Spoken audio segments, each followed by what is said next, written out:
ভাবছে তাদের মতন মূর্খ পৃথিবীতে আর কেউ নেই। তারা লাদেন আর সাদ্দাম হোসেনের দিকে চেয়ে ঘুরপাক খাচ্ছে। লাদেন সাদ্দামের সঙ্গে লড়াই নয়। পৃথিবীতে ব্রিটিশ এবং আমেরিকার বিরুদ্ধে আজাদ হিন্দের সর্বাধিনায়ক নেতাজি সুভাষচন্দ্র যুদ্ধ ঘোষণা করেছিলেন। আর সেখানেতে আজকে ওই বুশ আর ব্লেয়ার তারা আজকে কাঠগড়ায় জোড়া পাঁঠার মতন ধরা পড়েছে।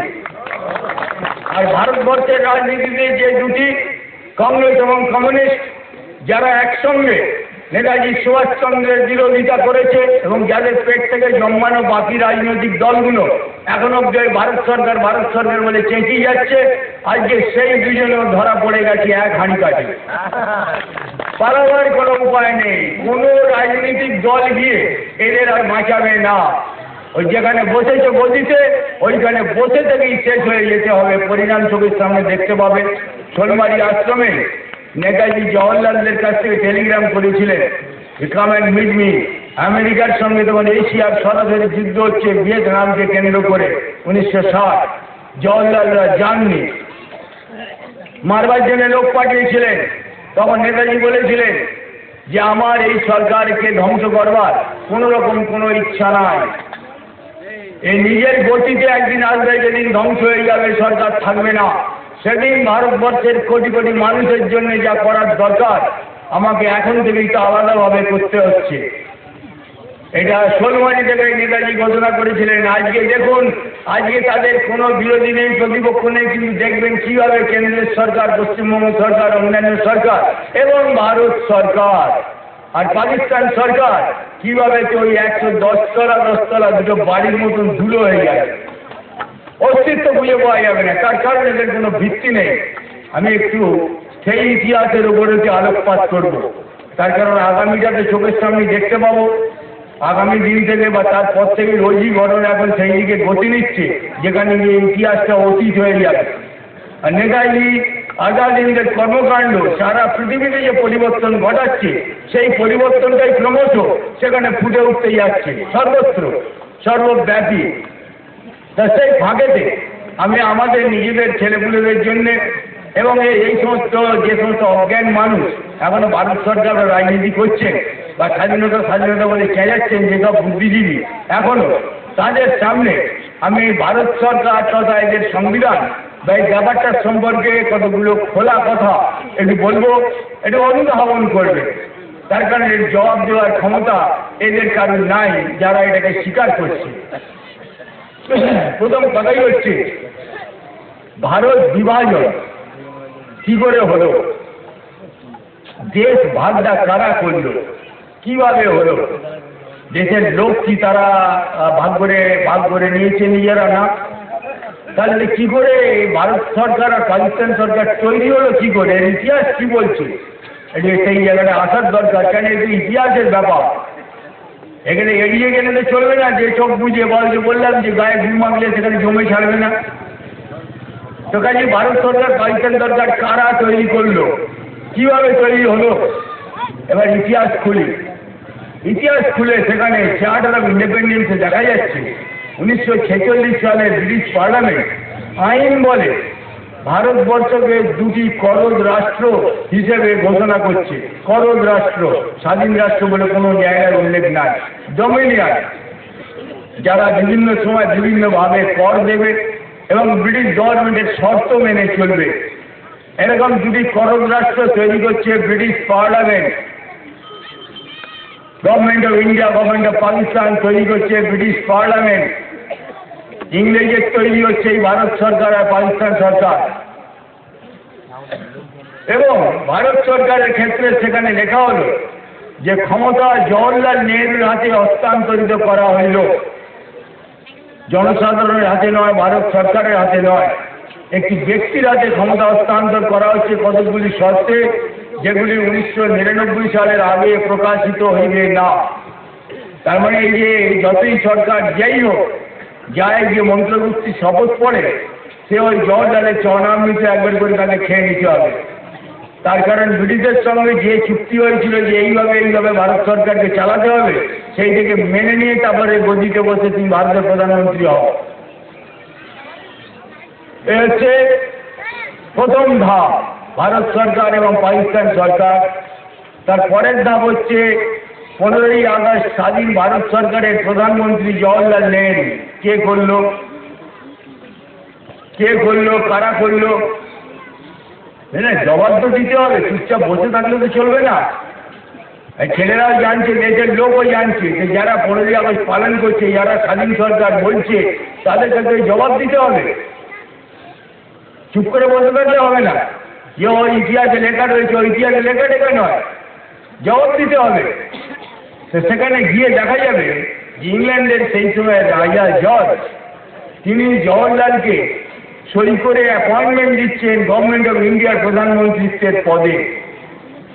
অদ্ভুত কথা, দারুণ, প্রচণ্ড স্বাধীনতা একবারেতে, যা এই রাজনৈতিক দলগুলো আমাদের ঘাড়েতে চাপিয়ে দিয়েছে। একটা মৃতদেহ, একটা গলিত সব ভারত সরকারের নামেতে। জওহরলালকে প্রধানমন্ত্রী বানাচ্ছে ইংল্যান্ডের রাজা। এ হচ্ছে দ্বিতীয় এই স্বাধীন ভারত সরকারের সম্পর্কে কথা। তৃতীয় কথা, ভারত সরকার যে স্বাধীন হলো তার গভর্নর জেনারেল, রাষ্ট্রপ্রধান কে ছিলেন? একটা স্বাধীন দেশ তৈরি হচ্ছে তো তার একজন রাষ্ট্রপ্রধান থাকবে। রাষ্ট্রপ্রধানের নাম কি?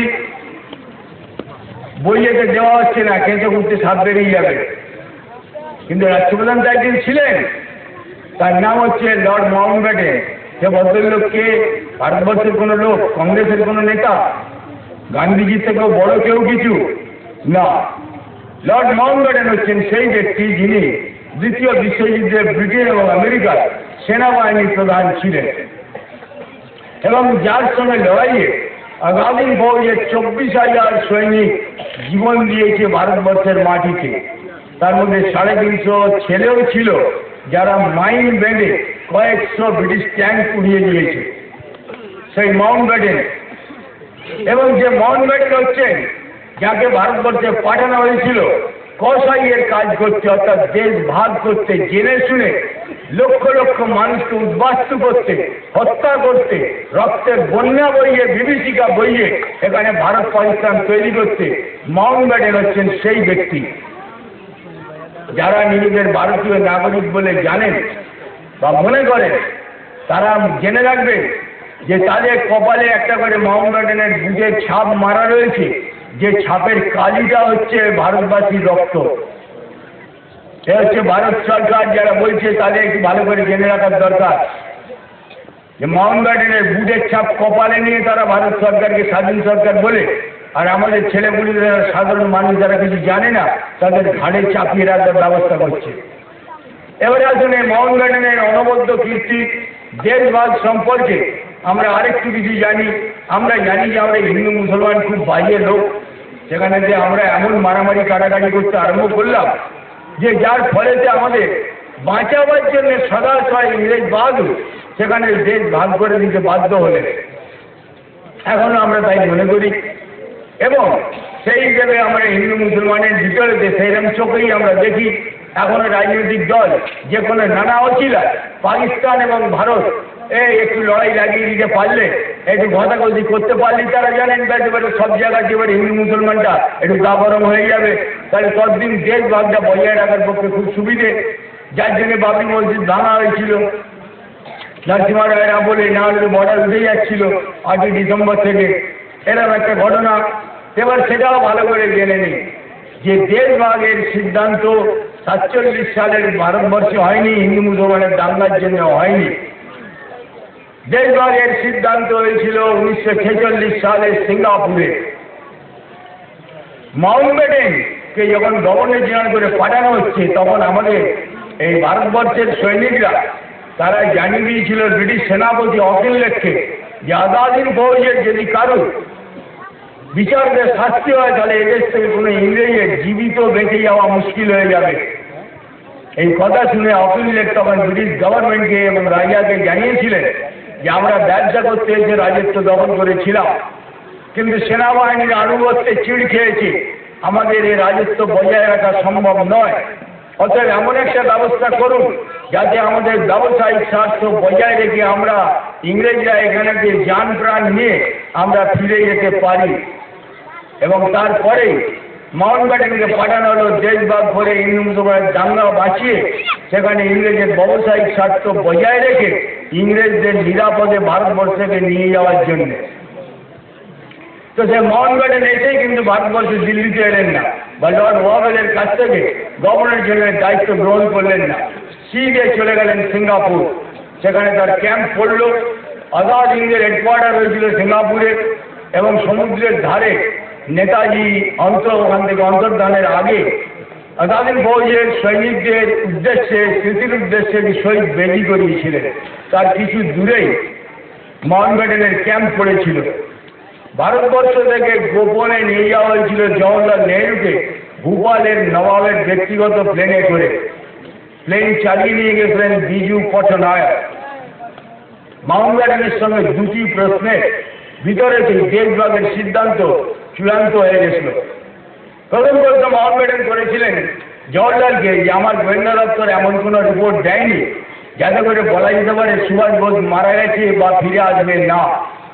যদি দেশভাগ না হয়, সুভাষ বোস যদি ফিরে আসে, তাহলে দেশের লোক কাকে নেতা বলে মানবে, তোমাকে না সুভাষ বোসকে?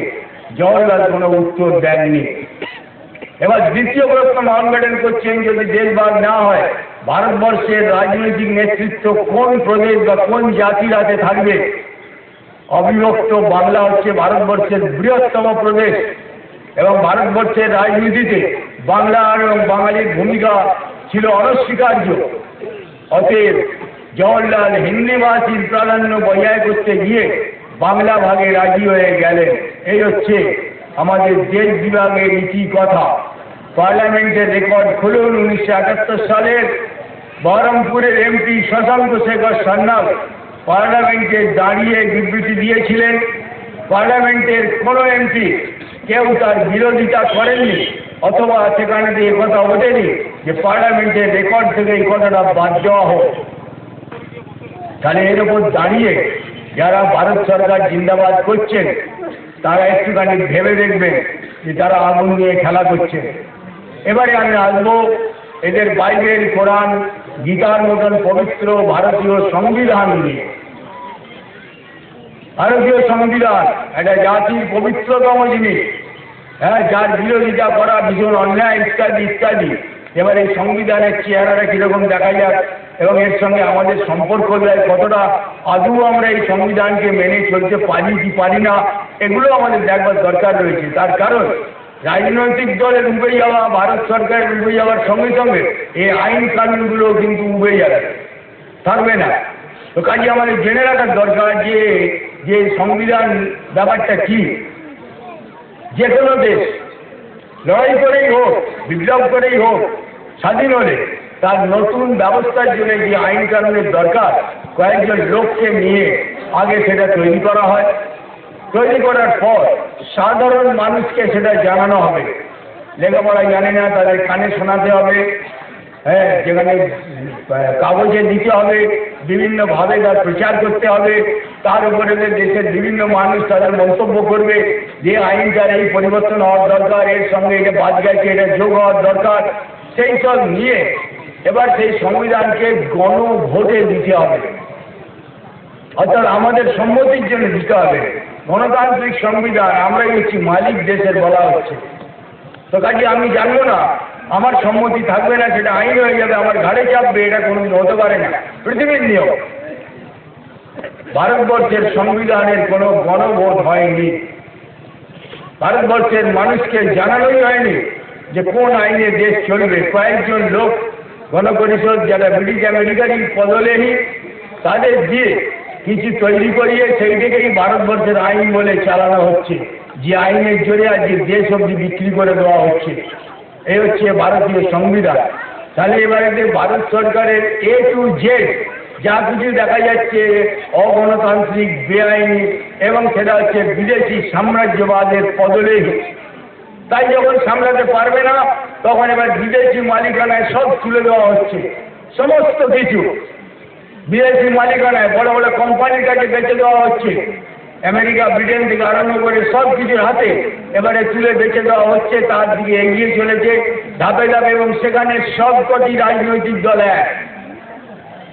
মনমোহন সিং থেকে আরম্ভ হয়েছে চন্দ্রশেখরের আমলে এই তুলে দেওয়া, তারপরে দেবগৌড়া, গুজরাট, বাজপেয়ী থেকে আরম্ভ করে আবার ফের তারাই এসছে, কিন্তু এই ধারাবাহিক এই বিক্রি করার ব্যবস্থাটার কোনো বদল হয়নি। সেখানে কেউই এর বিরুদ্ধে কোনো কথা বলেনি, বরং কে কত তাড়াতাড়ি কম্পিটিশন করে বেঁচে দিতে পারে তার একটা কম্পিটিশন দেখা গেছে মন্ত্রিসভার ভিতরে। কাজে দেশ বিক্রি হয়ে গেছে, কিন্তু দখল নেওয়াটা একটু মুশকিল হয়ে গেছে ব্রিটিশ আমেরিকার পক্ষে এবং তাদের দালালদের পক্ষেও। তার একটাই কারণ হচ্ছে নেতাজি সুভাষচন্দ্রের অবস্থিতি। 97 সালেতে যখন নেতাজিকে আর যুদ্ধ অপরাধী বলা গেল না, তাহলে নেতাজি যে যুদ্ধ ঘোষণা করেছিলেন ব্রিটিশ আমেরিকার বিরুদ্ধে ভারতবর্ষের স্বাধীনতার জন্য, সেটা বেআইনি নয়, 1 নম্বর। 2 নম্বর হচ্ছে নেতাজি মারা গেছেন বলে প্রচার করা হয়েছিল, অর্থাৎ নেতাজিকে কোর্টে দাঁড়িয়ে প্রমাণ দিতে হবে যে তিনি নেতাজি, তারপরে সেখানে তিনি সেই হিসেবে কিছু বলতে পারবেন, সেটাও উড়ে গেল। এ হচ্ছে 97-এর ঘটনা।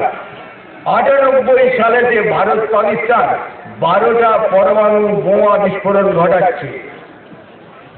বিরাট রাজা ওখানে যখন অজ্ঞাতবাসে 13 বছর শেষ হয়েছিল, তখন বিরাট রাজার গরু চুরি করতে এসেছিল কৌরবরা,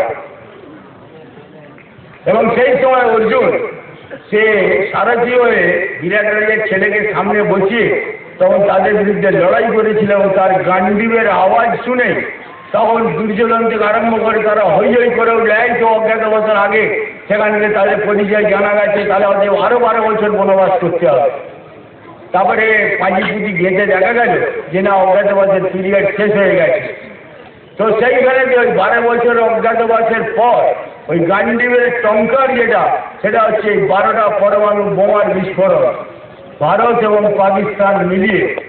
এবং ভারতের সেনাপতি মালিক বলছেন পাকিস্তান যত খুশি পরমাণু বোমা ফাটাক, ভারতের সঙ্গে পাকিস্তানের যুদ্ধের কোনো সম্ভাবনা নেই, সে একই দিনে বলছেন।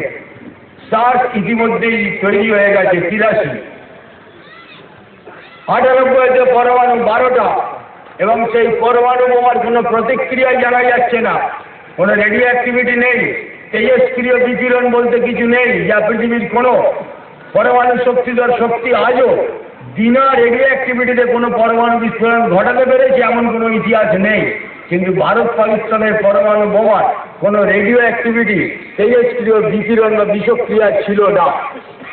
প্রথমটায় 8 মিটার অবধি ছিল, যেটা প্রথম বোমা পাঠিয়েছিল ভারত 25 বছর 30 বছর আগে, আর এটা বিন্দুমাত্র ছিল না। এবং ভারতীয় বৈজ্ঞানিকরা বললেন যে এর পরেতে আমাদের আর এরকম বোমা ফাটিয়ে বা বিস্ফোরণ ঘটিয়ে পরমাণু শক্তিকে বিচ্ছিন্ন করার দরকার নেই।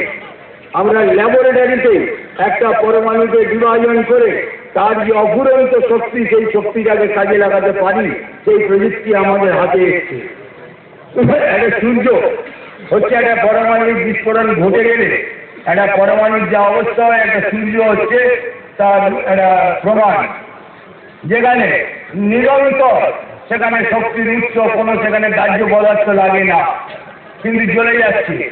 সেরকম যখনই একটা পরমাণুকে বিভাজন করা হয়, তখন সেটা হয়ে যাচ্ছে একটা অফুরন্ত শক্তির উৎস। তেল, কয়লা এগুলো জ্বলে শেষ হয়ে যাবে, কিন্তু পারমাণবিক শক্তিতে পরিচালিত কোনো জিনিসে সেখানে তাদের আর দ্বিতীয়বার কোনো কিছু জ্বালানি ধরার দরকার নাই। যার ফলে যে ভারত পাকিস্তান যেন খেতে পাচ্ছে না, তারা একটার পর একটা পারমাণবিক মিসাইল থেকে আরম্ভ করে ভারত তো মহাকাশে রকেট অবধি পাঠিয়ে দিচ্ছে, যেখানে খালি রকেট পাঠাবে জ্বালানি পড়ে যায় বলে $3000 কোটি ফলার এরকম খরচা। সেখানে ভারত কি করে পরের পর রকেট পাঠাচ্ছে ওই পরমাণু প্রযুক্তি। হ্যাঁ, হয়তো 300 টাকার মতন খরচ পড়ছে খুব বেশি হলে।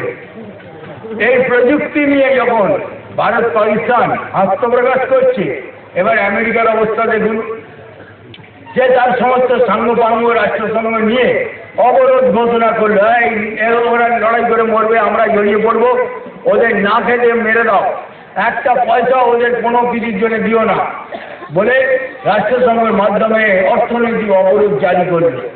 ভারত পাকিস্তানকে কেউ কোনো চুক্তি অনুযায়ী তার ডেভেলপমেন্টের জন্য কেউ যেন আর কেউ পয়সা না জোগাও।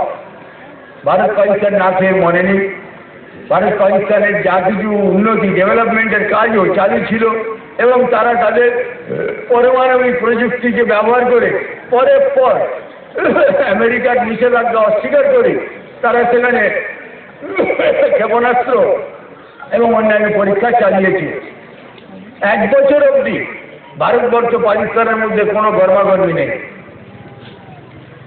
অটল বিহারী লাহোর চলে গেলেন, গিয়ে লাহোর থেকে বাস চালু হয়ে গেল, পরমাণু বোমার পরের কথা বলছি। তারপরেতেই অবস্থা মোড় নিচ্ছে কার্গিলের ঘটনা থেকে। কার্গিলে কি যে হলো বোঝা গেল না, কিন্তু সেখানে যে ভারত পাকিস্তানের যুদ্ধের একটা অবস্থা ভারতের রাজনৈতিক দলের তরফ থেকে এবং ভারতবর্ষের খবর কাগজে এবং অন্যান্য দিক থেকে আপ্রাণভাবে চেষ্টা করা হলো যে লড়াইটাকে ভারত পাকিস্তান আখ্যা দেওয়ার জন্য। পাকিস্তান কিন্তু এক বাক্যে বলে যাচ্ছে যে আমরা এর সঙ্গে নেই, আর আমাদের কথা শুনে ওরা ফিরবেও না। যখন এইসব হচ্ছে, কার্গিলে যখন আমাদের সোলজাররা মারা যাচ্ছে, কিন্তু কার্গিলেও যারা ঢুকেছিল তারা মারা পড়তে আরম্ভ করেছে, তখন হঠাৎ দেখুন ক্লিন্টন সাহেব ঠাকুর করে কে আমি তো কথা খাইনি, কীভাবে যে চোর ফাঁদে পা দেয়। ভারত পাকিস্তানকে অবরোধ করে রেখে দিয়েছি, সেখানে ইসলামিক জিহাদি গোষ্ঠী ঢুকেছে ভারতে ইসলাম কায়েম করতে। তোর আমেরিকা ব্রিটেন তোরা খ্রিস্টান দেশ, তোদের এত মাথা ব্যথা কেন যে ভারত থেকে তারা চলে যাক? কি বৃত্তান্ত! একেবারে তাড়াতাড়ি তড়িঘড়ি বৈঠক করার পর আর সামলাতে না পেরে সেখানে ক্লিন্টন আর ব্লেয়ার তারা বিবৃতি দিয়ে ওদের প্রতি আবেদন জানাচ্ছে, এই তোমরা শিগগির ভারতবর্ষ থেকে চলে এসো। কেন হে বাবু? হঠাৎ ভারতের উপর এত দয়া কেন? সেখানে ভারত পাকিস্তানের লড়াই হচ্ছে, তা তো ভারত বলেনি, পাকিস্তানও তো লড়াই করি বলেনি যে ভারত আমাদের আক্রমণ করেছে। তাহলে জিহাদি গোষ্ঠীকে ফেরত দেওয়ার জন্যে ব্লেয়ার আর ক্লিন্টনে এত মাথা ব্যথা কেন ঘটল? যাই হোক, নওয়াজ শরীফ বলে দেখো আমার কথায় কিন্তু ওরা ফেরত আসবে না, আমি আগেই বলেছিলাম, এইবার দেখো ফেরত যাবে। ঠিক দেখা গেল যে তারিখ বলেছিল সেই তারিখের পরেতে দেখা গেল আর কোনো যুদ্ধ নেই, শেষ হয়ে গেল, কার্গিল খালি। কিন্তু একটা জিজ্ঞাসার চিহ্ন রয়ে গেল, কার্গিলের যে ঢুকেছিল তারা কোন দিক দিয়ে বেরোল, কারা ছিল তারা? কোনো খবর, কোনো ছবি, কোনো দিক দিয়ে, কোনো স্যাটেলাইট থেকেও নয়, কোনো দিক দিয়েও নয়, সেখানে তারা আমরা পেলাম না। কার্গিলে একটাও জ্যান্ত ফিরে যেতে দেওয়া হয়নি। এবং সেখানে ভারত পাকিস্তানে উভয়েরই ভূমিকা রয়েছে। যারা আগে থেকেই খবর লেনদেন করে তারা আগে তাদের উঠে যেতে দিয়েছে, তারপরে তাদের তলা থেকে ঘিরে নেওয়া হয়েছে এবং যার ফলে আমাদের সৈন্যের ক্ষতি হয়েছে অনেক বেশি। কিন্তু একটাকেও জ্যান্ত ফিরে যেতে দেওয়া হয়নি। আর যে কটাকে ধরে রাখবার প্রমাণের জন্য সেগুলো ধরা রয়েছে যে তারা ইসলামী জিহাদি গোষ্ঠী কি ব্রিটেন আমেরিকার জিহাদি গোষ্ঠী, কেমন সেটা প্রমাণ দেবে। এ হচ্ছে কার্গিল করেও কিন্তু যুদ্ধ করাতে পারল না। এবারে কি হচ্ছে, আমেরিকাকে বাঁচতে হবে, তার কারণ ভারত পাকিস্তানের পরমাণু কেন্দ্র, আর এরা প্রত্যেক বছর এই পরমাণু কেন্দ্রের তালিকা বিনিময় করছে, আবার কাগজে খবর দিচ্ছে যে ভারত এবং পাকিস্তান তাদের পরমাণু কেন্দ্রগুলির তালিকা বিনিময় করিয়াছে যৌথ প্রতিরক্ষার স্বার্থে। তৃতীয় কোনো শক্তি যাতে এই পরমাণু কেন্দ্রগুলি ধ্বংস করতে না পারে, এই খবর দিয়েই যাচ্ছে। সেই অবস্থাতে এবং যেটা আমরা দেখব তার চূড়ান্ত ব্যাপার, এই গত বছরের আগের বছর যখন সার্কে কাঠমান্ডুতে সম্মেলন হচ্ছে, যখন 4 মাস ধরে ভারত পাকিস্তান সৈন্য মুখোমুখি দাঁড়িয়ে রয়েছে কিন্তু গুলি চলছে না, বাজপেয়ী চেঁচা মিচি তরবানি আর পার কা লড়াই হোগা, হেনা হোগা তেনা হোগা, কিচ্ছু হচ্ছে না। মুশারফের মুখ বন্ধ, পাকিস্তানের সঙ্গে গেট বন্ধ, বাস আসবে না, প্লেন আসবে না, ট্রেন যাবে না।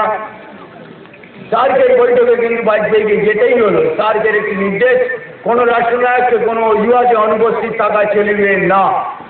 বাজপেয়ী গেলেন, সই করলেন, ফিরে এলেন। সেখানে কোনো দেশ তাদের দুজনকে বললো না যে তোমরা যুদ্ধ থামা অমুক করো। সেই সময় তো কাগজে 2রা জানুয়ারি খবর বেরোচ্ছে যথারীতি ভারত এবং পাকিস্তান যৌথ প্রতিরক্ষার স্বার্থে তাদের পরমাণু কেন্দ্রগুলির তালিকা বিনিময় করিয়াছে। ইতিহাসের ভিতরে ইতিহাস, খবরের ভিতরে খবর, একটু চোখ দিয়ে দেখতে হবে। পাশাপাশি দুটো খবর চলছে। একদিকে যে দেশ ভাগের লড়াই বজায় থাকার ব্যাপার চলছে, আরেকদিকে সার্কে নেপালের কাঠমান্ডুর সেক্রেটারিয়েটে 7টা দেশের পতাকা একসঙ্গে সকালবেলায় উঠছে, আর বিকেলবেলায় একসঙ্গে সে পতাকা 7টা নামছে। দক্ষিণ এশীয় ফেডারেশন অখণ্ড ভারতবর্ষ আজাদ হিন্দ হচ্ছে সার্ক হেডকোয়ার্টার। তার প্রশাসন ব্যবস্থা 83 সাল থেকে চালু রয়েছে। সেটি হচ্ছে এই 7টি প্রশাসন ব্যবস্থার ভিতর দিয়ে, যেখানে রাজনৈতিক দলের নেতাদের, রাষ্ট্রনায়কদের কোনো ভূমিকা নাই। এই হচ্ছে সার্ক বা দক্ষিণ এশিয়া বা অখণ্ড ভারতবর্ষ। তো এবারে আমরা দেখব যে ভারত পাকিস্তানের এই পরমাণু শক্তির হাত থেকে বাঁচবার জন্য এবার যে আমেরিকা সে আফগানিস্তানের একটি যুদ্ধ রচনা করছে, যে তাহলে ভারত পাকিস্তানের ঘাড়ের ওপরে যদি এই যুদ্ধটাকে নিয়ে আসা যায়, তাহলে কোনো না কোনো ছুতোয় ভারত পাকিস্তানের উপরে বোমাবাজি করা যাবে, সৈন্য নামিয়ে দেওয়া যেতে পারে ইত্যাদি। কমান্ডার মাসুদের ওপর ভার পড়েছিল নর্দার্ন কমান্ডসে আফগানিস্তান অ্যাটাক করার। তারিখ ছিল 11ই সেপ্টেম্বর। কিন্তু তার দুদিন আগে 9ই সেপ্টেম্বর কমান্ডার মাসুদের সঙ্গে দেখা করতে গেল সুদানের 2জন সাংবাদিক। দেখা করে মাসুদের জীবনী সব নোট করে বললো, দেখুন আমরা আপনার একটা ছবি তুলতে চাই। মাসুদ বললো, ভালো কথা, তুলুন। যা তো ক্যামেরার শাটার টিপলো, ওই সাংবাদিক 2জন আর কমান্ডার মাসুদ উড়ে বেরিয়ে চলে গেল। 9ই সেপ্টেম্বর এই ঘটনাটা ঘটছে।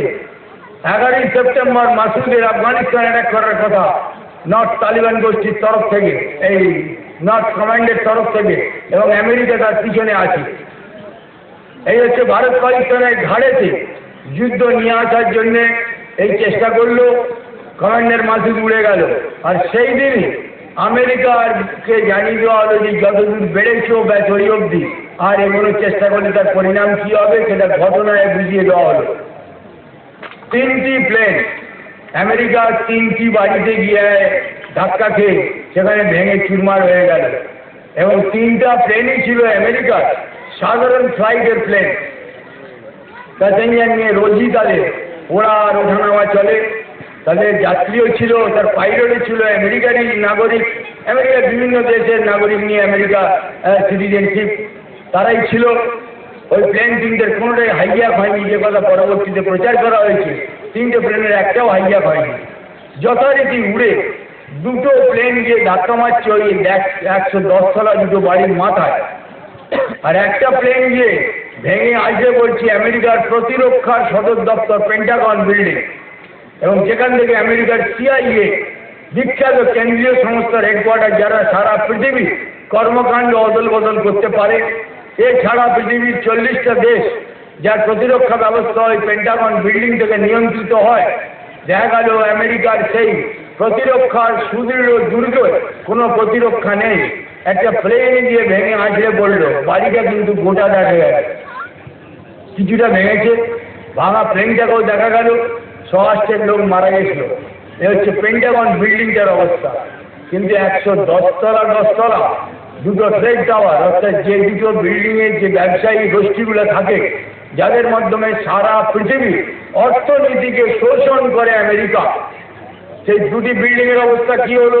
মাথায় লাগলো প্লেন, ওপরে জ্বললো আগুন, তলা থেকে উঠলো ধোঁয়া, আর তারপরে যতটুকুনি দেখা গেল 2টো বাড়ি সিধে বসে যাচ্ছে। এদিকে হেললো না, এদিকে হেললো না, আগুনও জ্বললো না, বিস্ফোরণও হলো না। এই হলো, এবং খুব শিগগিরই এর পুরো ছবিটাই ভারতবর্ষে রিলিজ হচ্ছে। সেন্সার আটকে দিয়েছিল, সবাই দেখতে পাবেন। ফারেনিক 9/11 বলে একটা বই, তাতে দেখবেন গোটা বাড়িটা কীভাবে ধ্বংস হয়ে যাচ্ছে। 110 তলা 10 তলা, এই 2টা বাড়ি 220 তলা ধুলো হয়ে গেল। ধুলো 80,000 টন লোহার কোনো গুঁড়ো পাওয়া গেল না। তার তলাতে খালি গোটা কত লোহার থাম দাঁড়িয়ে রয়েছে দেখা গেল। সেখানে কোনো রাবিশ নেই। 10 কিলোমিটার এলাকা খালি গোলাপি ধুলোয় ভর্তি হয়ে গেল।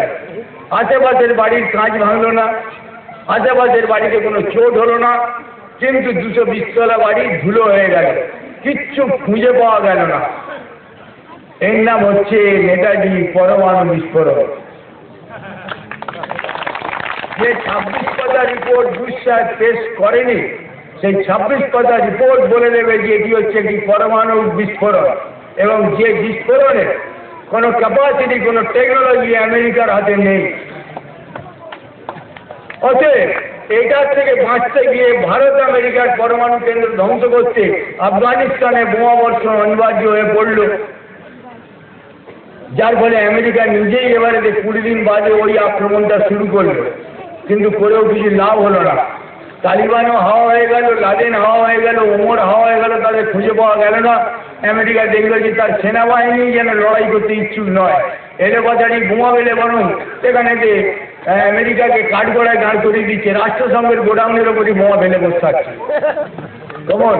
এবং যার বিচার হবে, আমেরিকাকে বিচারে দাঁড়াবার জন্য তৈরি হচ্ছে। বুশের আশেপাশের যারা তারা ছিল এক এক করে খসে পড়তে আরম্ভ হয়েছে ইসরায়েলের আগে।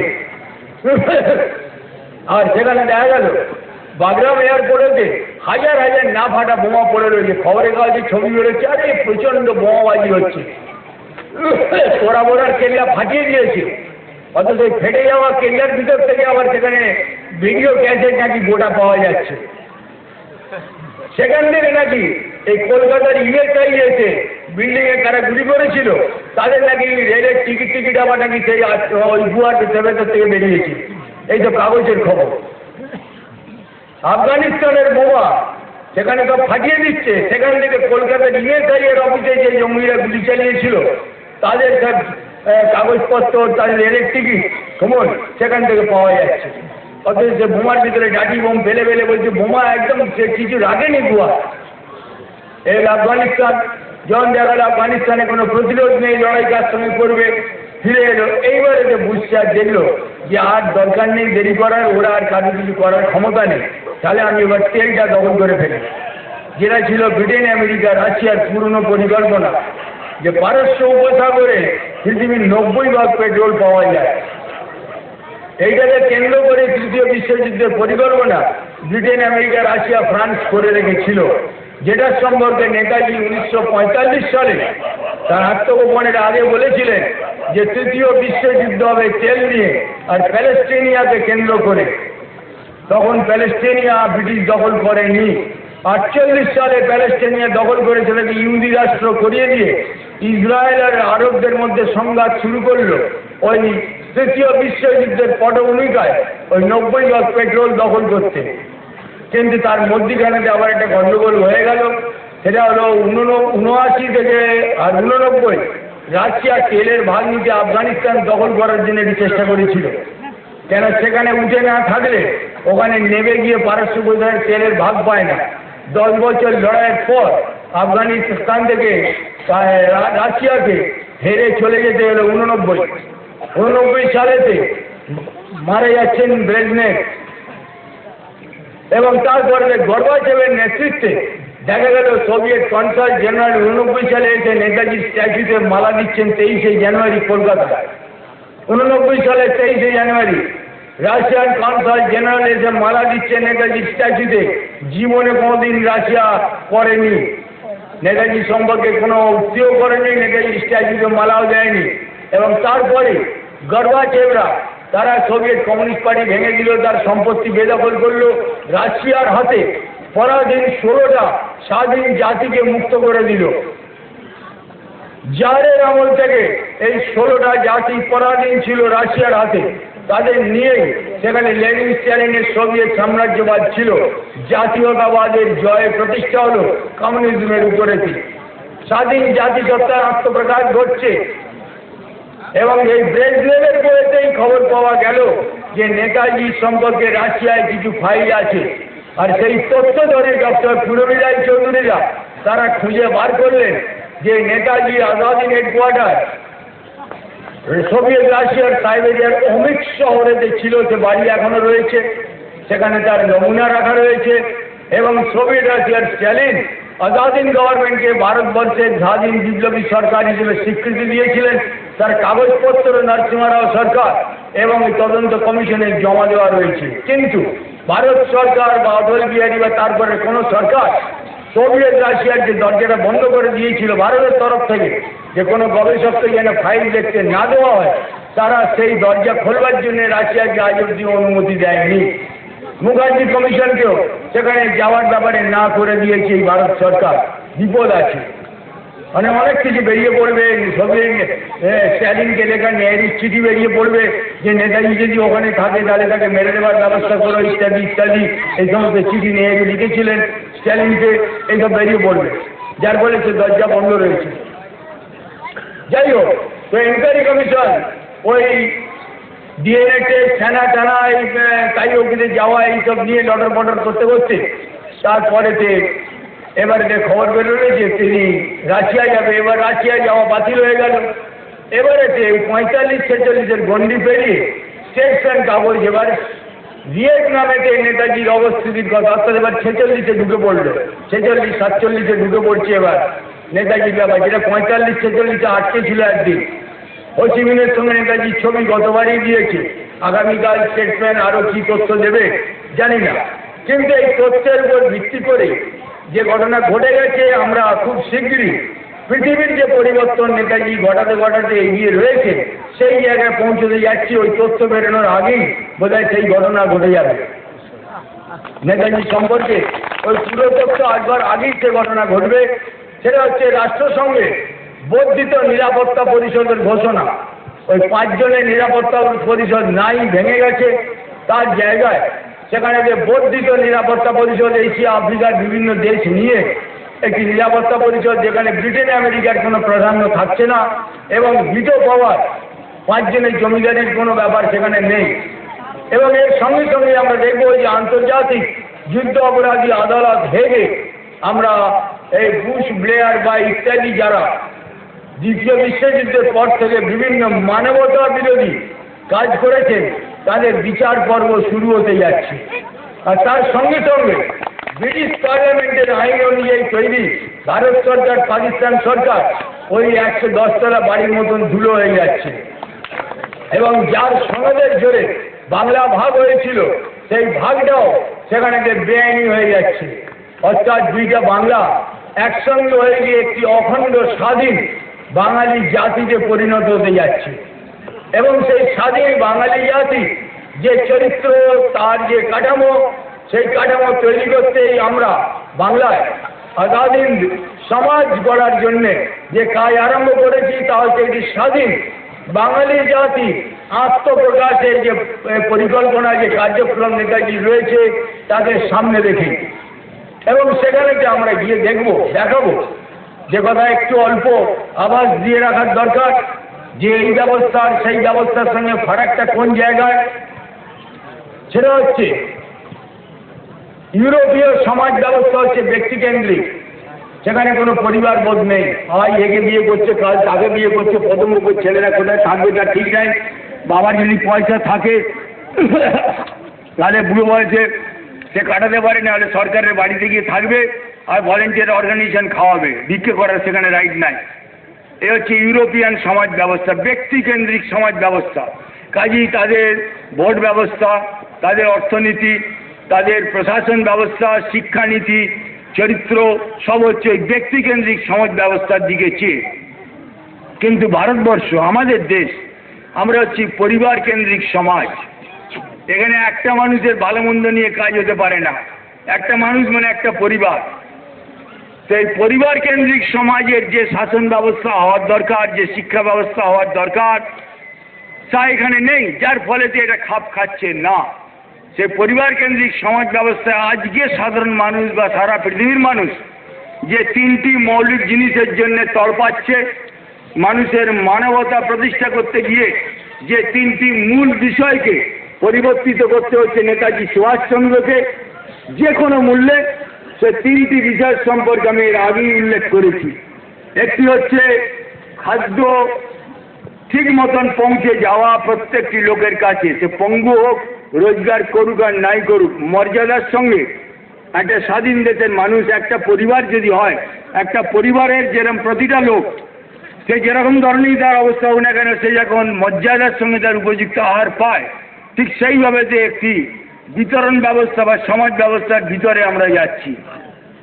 খাদ্যের ব্যাপারে, শিক্ষার ব্যাপারে যে একটি জাতীয় শিক্ষা ব্যবস্থা, 7-8 বছর বয়স হয়ে গেলেই ছেলেদের সেই শিক্ষা ব্যবস্থার ভিতরে গ্রহণ করা হবে এবং জাতি তাদের জাতি হিসেবে জাতির সন্তান হিসেবে তাদের সেই শিক্ষা ব্যবস্থার দায়িত্ব নেবে। কোনো বাপ মায়ের কোনো মাথা ব্যথার দরকার নেই। তারা কিরম থাকবে, কিরম পড়বে, তারা কি তৈরি করবে, বাপের ইচ্ছা অনুযায়ী ইঞ্জিনিয়ার বানাবে, এসবের কোনো ভাববার দরকার নেই। যে গাছের যে বীজ সে তাই হয়ে ফুটে উঠবে। এ হচ্ছে একটি জাতীয় শিক্ষা ব্যবস্থার ভিতরেতে একটি স্বাধীন জাতির প্রবর্তন হতে চলেছে।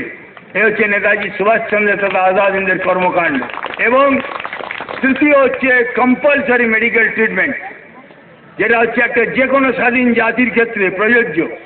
এই তিনটি ব্যবস্থাকে কার্যকরী করতে গেলে আমাদের দায়িত্ব এবং আমাদের যে দৈনন্দিন জীবন যেভাবে চলছে এর একটা আমূল পরিবর্তন ঘটে যাবে।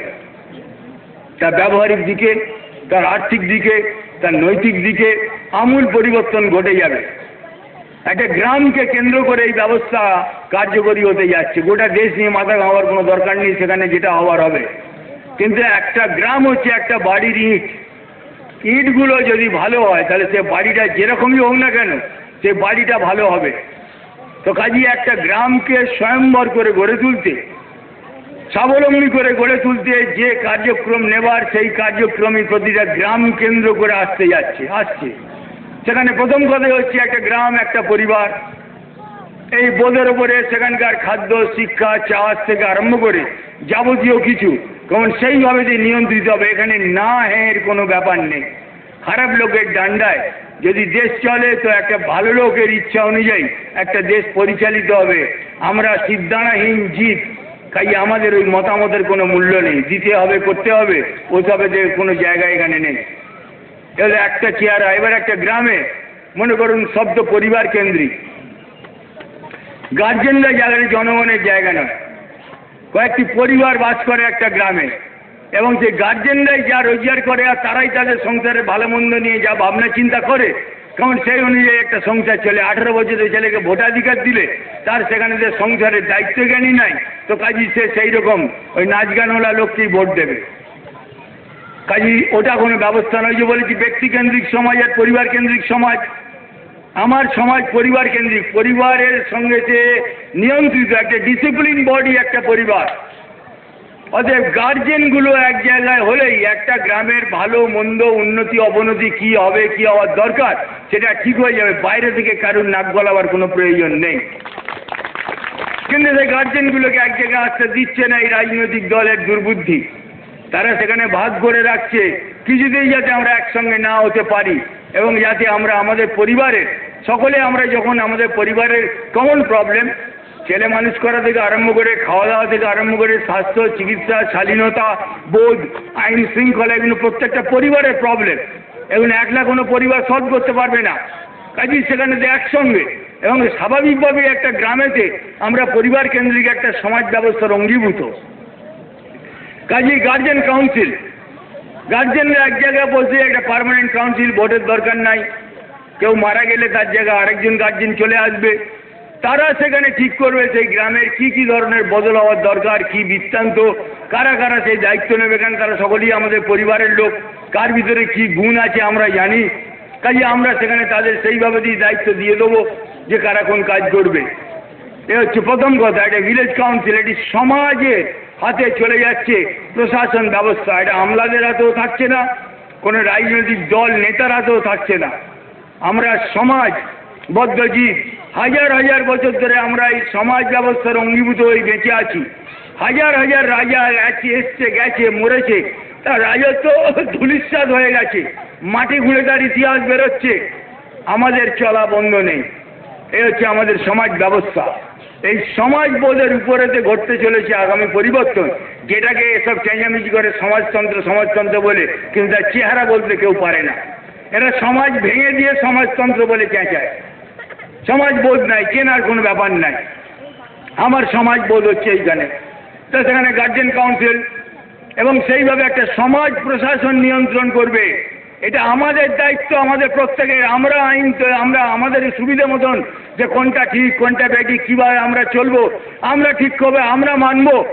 সেখানে কোনো সরকারি কর্মচারী পুলিশের এই আইন রক্ষা করার দরকার নেই। আমরা স্বাধীন জাতি। আমাদের ওই জাতীয় কারুর দরকার নেই যে এসে আমাদের ভুল দেখাবে। আমাদের যথেষ্ট মর্যাদাবোধ রয়েছে, যথেষ্ট জ্ঞান রয়েছে, সুস্থ মানুষের মতো আমরা চলতে পারি। কিন্তু আজকে আমাদের অমানুষ করে রেখে দিয়েছে এই কয়েকটা অমানুষ যারা রাজনীতি চালাচ্ছে। গোটা দেশের মানুষকে আজকে অমানুষ বানিয়ে রেখেছে কয়েকটা অমানুষে। এই হচ্ছে সমাজের হাতে চলে যাচ্ছে প্রশাসন ব্যবস্থা। আর এই যে গ্রাম, এই গ্রামের সম্পত্তির মালিক হচ্ছে আমরা, গ্রামের কয়েকটা পরিবার। কত কোটি টাকা দাম, সেই ফসল কত কোটি টাকা। এবার সেটা যখন একসঙ্গে একটা গ্রাম উন্নয়নের পরিকল্পনা হচ্ছে, কোন ব্যাংক ফাইন্যান্সিং অর্গানাইজেশন নাই যে সে এই গ্রাম উন্নয়নের জন্য সে পাশে এসে দাঁড়াবে না। কোনো সরকারের দরকার নেই, কোনো দালালের দরকার নাই, নিজেদের হাতেই নিজেদের যা কিছু। একটি স্বাধীন গ্রাম ব্যবস্থা, এর ভিতরে আমরা রূপান্তরিত হতে যাচ্ছি। আমরা প্রত্যেকেই হচ্ছে একটা স্বাধীন দেশের নাগরিক। কাজে আমরা যে যেখানে রয়েছি সেখানকার দায়িত্ব আমাদের, ওপরওয়ালা বলে কেউ নেই। আমরা সবাই রাজা, আমাদের এই রাজার রাজত্বে বলে একটা গানই রবীন্দ্রনাথ সেই সময় রচনা করেছিলেন যে এই সমাজ ব্যবস্থার চেহারাটার জন্যে। রাজতন্ত্র মানে রজগুণী চরিত্র, মিলিটেন্ট ক্যারেক্টার। এবার আমি একটা ছবি দিচ্ছি আরেকটু, যেটা হচ্ছে এমার্জেন্সির জন্য দরকার হতে পারে, প্রয়োজন। একটা গ্রামে যে কটা পরিবার বাস করে, সব কটা পরিবারেরই কেউ না কেউ সক্ষম যারা রয়েছে তারা মিলিটারিতে চাকরি করে, মনে করুন সামরিক বাহিনীর সঙ্গে যুক্ত।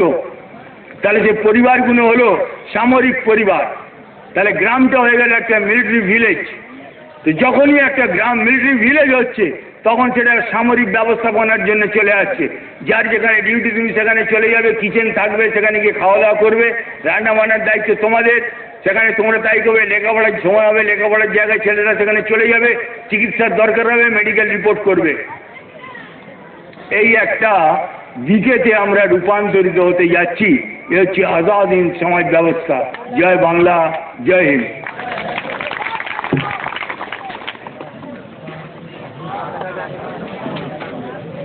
এই মাঠে উপস্থিত হবে আমাদের এই ট্রেনাররা বা আমাদের যেসব ছেলেরা এর আগে ট্রেনিং নিয়েছে বা ট্রেনিং দিচ্ছে, তাদের সঙ্গে যেন ট্রেনিং নেয়।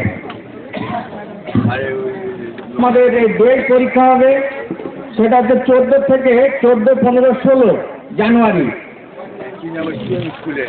কৃষ্ণনগর সিএম স্কুল মাঠে। আমাদের সরকার, আমাদের সরকার, এপার বাংলা ওপার বাংলা, এপার বাংলা ওপার বাংলা, এপার বাংলা ওপার বাংলা। সোনার বাংলার জয় হোক, সোনার বাংলার জয় হোক, সোনার বাংলার জয় হোক। শহীদুল্লাহ প্রণাম, শহীদুল্লাহ প্রণাম, শহীদুল্লাহ প্রণাম। বন্দে মাতরম, জয় নিশান উঠছে, জয় নিশান উঠছে, জয় নিশান উঠছে। এবার বাংলা, এবার বাংলা, এবার বাংলা, এবার বাংলা। সোনার বাংলার জয় হোক, সোনার বাংলার জয় হোক, সোনার বাংলার জয় হোক।